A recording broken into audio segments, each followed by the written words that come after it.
Janvier kalo kile wolonwula sanba filani mugan ani nani o bɛɛ lajɛlen aw ni yantuma aw bisibila Mifa TV ka kunnafoni kɛnɛ kan. Sayɛlɛma hokumu kɔnɔna na an ka cɛmancɛ fanga ɲɛmɔgɔ Colonel Assimi Goïta foliw tɛmɛnen kɔfɛ ale dasira baara minnu kɛra sanba filani mugan ani saba an ka jamana kɔnɔ a kumana o kan ni olu cɛla sariya minnu tara dugu jukɔrɔ nafolo kan sɔrɔ yiriwari kɛnɛya olu ni an ɲɔgɔnna caman a dasira o ma o tɛmɛnen kɔfɛ tuguni ko walasa bɛn ni keleya u bɛ se ka sabati maliyɛndenw ni ɲɔgɔn cɛ cogoya min na kulu dɔ olu sigira sen kan minnu bɛna kuma bɛnko kuma kan ni a baara banna k'a bɛ tila ka kɛ gafeba ye ni ka taga di a ma février kalo o nata la wa ko bɛnko kuma in fana kɔnɔ date maga fɛn dɔw la ni o ye Mali tilali ani fana laïcité o bɔli Mali kɔnɔ ko date maga o la o bɔlen kɔfɛ tuguni a y'a ladɔnniya k'a fɔ mɔgɔ ni o ye yuruguyurugu wali kɛ Mali kɔnɔ ko bɛ ɲangi sariya ɲɛma ani a ma ɲinɛ kuranko fana kɔ a y'a ladɔnniya k'a fɔ ko gɛlɛya min bɛ kuranko la an ka jamana kɔnɔ bi bi in na o ye san caman gestion kolo minnu kɛra Mali kɔnɔ ko o kɔlɔlɔ de bɛ ka wuli ani fana tilala ka foliba lase an ka jamana armée mɔgɔw ma k'a ɲini u fɛ fana u ka caman fara cɛsiri kan. Hali bi sanyɛlɛma hokumu kɔnɔna na an ka kɛnɛya minisiri ni o ye Colonel Assa Bajelo Touré ale ni a baara ɲɔgɔn olu wilila décembre kalo tile 31 tɛmɛnen sufɛla fɛ ni ka taa kɛnɛyaso caman na k'a lajɛ ni a baarakɛlaw bɛ yen ani fana ni ka kuma fɔ u ye min bɛ se ka kɛ sababu ye u bɛ caman fara u ka cɛsiri kan u ka o tagama ninnu bɔra yɔrɔ minnu kan o dɔ ye Gabriel Touré ka fara Ponji o lapitaniso kan Kati lapitaniso ani fana CCRF min bɛ Dravila a sera yɔrɔ kofɔlen na u ka tagama ninnu senfɛ min ye Yirimajɔ o CESCOM muso min ni ale sera ka a yɛrɛ sɔrɔ yen kɛnɛyaso in na ale ye den cɛman o de sɔrɔ san kɛlen ka yɛlɛma n'a a muso masina a tɔgɔ Balakisa Tawo a furucɛ o ye Siyaka Watara ye ala ye den cɛman don u garijɛgɛ la u kɛlen ka o sɔrɔ dɛmɛ caman tara ka di u ma an ka kɛnɛya minisiri fɛ.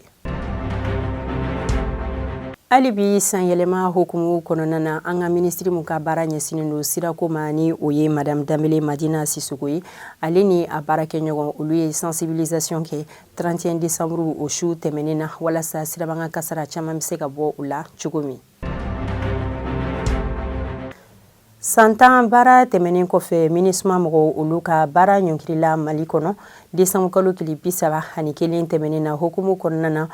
Nations Unies mɔgɔw ka secrétaire général ni o ye Antonio Guterres ale ye foliba lase MINUSMA mɔgɔw ka ɲɛmɔgɔba ma ni o ye El Gassim Wani ale ni a baarakɛɲɔgɔn k'u ye baara mun kɛ Mali la ko a ye nɔbɔ u jɔdaba ko o yera u la wa kɛrɛnkɛrɛnnenya fana san 2015 o wagati la k'u jɔda dɔ yira an ka jamana armée olu ni kulu marifatigiw ni ɲɔgɔn cɛ min sera ka kɛ sababu ye marifaci dɔw ko o jɔra ani fana a ye tasibila kɛ ni ka ɲɛsin MINUSMA ka mɔgɔw minnu sara Mali kɔnɔ u ka baaraw senfɛ ni olu bɛ taga bɛn mɔgɔ 311 ma ani mɔgɔ 707 fana ko olu de jukina. Kabini décembre kalo tile 11 tɛmɛnen na Burem ale ni Gawo o ni ɲɔgɔn cɛ kɛrɛnkɛrɛnnenya la Taboy ale maire ni a ka secrétaire général olu minɛna kulu marifatigiw fɛ ni ka taa ni o ye yɔrɔ la yɔrɔ min ma se k'a lakodɔn nka ala barika la san kɛlen ka yɛlɛma janvier kalo tile fɔlɔ o tɛmɛnen na san 2024 u bɛɛ lajɛlen sera k'a lasɔrɔ nka o sɔrɔla fɛn min kunkɔrɔ an ma kunnafoni jɔnjɔ sɔrɔ o kan. Sécuriport PDG ni o ye Dr Antonio Ariki ale bolila ka bɔ Mali la ko sababuya kɛ jalakili wale talen don ka sɛgɛrɛ ni yuruguyurugu wale k'a y'o kɛ Mali kɔnɔ okumu kɔnɔna na k'a bolila ka bɔ duguma sira fɛ ni mɔgɔ 3 olu ka dɛmɛ nka hali bi ɲininiw olu bɛ senna walasa tɛgɛ bɛ se ka da u kan cogoya min na. Sikaso o protection civile direction régionale olu ye a ladɔnniya k'a fɔ ko sirabanga kasara mun kɛra u ka marabolo yɔrɔ la san 2023 o wagati kɔnɔ min b'a daminɛ janvier kalo tile fɔlɔ la ka taa se décembre kalo tile 27 tɛmɛnen na ko sirabanga kasara ninnu o bɛnna 166 de ma wa kasara ye mɔgɔ minnu sɔrɔ o bɛnna mɔgɔ 1943 jate ma olu cɛla mɔgɔ 1902 olu de jogina mɔgɔ 32 olu de sata bɔra a la wa ko a sirabanga kasara ninnu sababu bɔra fɛn min fɛ o ye sira sariya tabaliya bala k'o de nana ni sirabanga kasaraw ye. CAN 2024 ni ale bolo dalen do Côte d'Ivoire jamana kono ni kalo in tile 17 natala fo ka taa se février kalo tile 11 ma n'an b'a fɔ o ma ko Coupe d'Afrique des Nations. An ka jamana tɔgɔ la mɔgɔ minnu sugandira olu ka lisi jaabi bɔra janvier kalo tile 2 tɛmɛnen na mɔgɔ 27 olu de taara a la. Olu cɛla mɔgɔ 3 olu ye gardien, mɔgɔ 7 olu ye défenseur ye, mɔgɔ 8 olu ye attaquant ye, mɔgɔ 9 olu ye milieu mɔgɔ ye.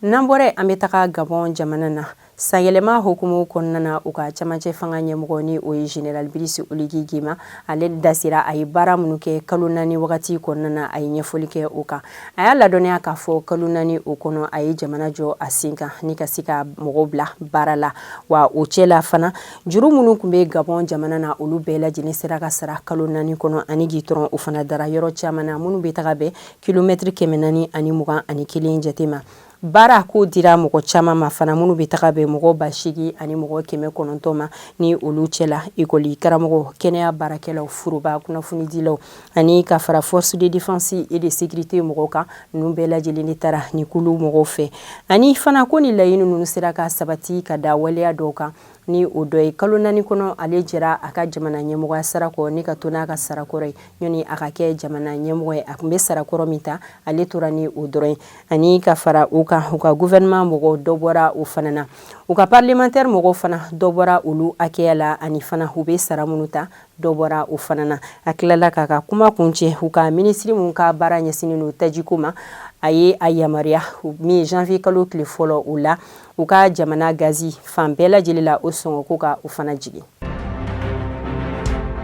An bɛ taa Tchad jamana kɔnɔ olu ka jamana ɲɛmɔgɔ ni o ye Mahamat Idriss Déby Itno ye ale ye a ka gouvernement ka o falen minnu bɛ taga bɛn mɔgɔ 41 jate ma o cɛ la ministre d'état 5 o bɛ a la ani secrétaire d'état o fana ye 11 a ye mɔgɔ min kɛ a ka marabolo ɲɛmɔgɔba fɔlɔ ye o ye opposition ɲɛmɔgɔ ye n'a bɛ fɔ o ma ko Succès Masra.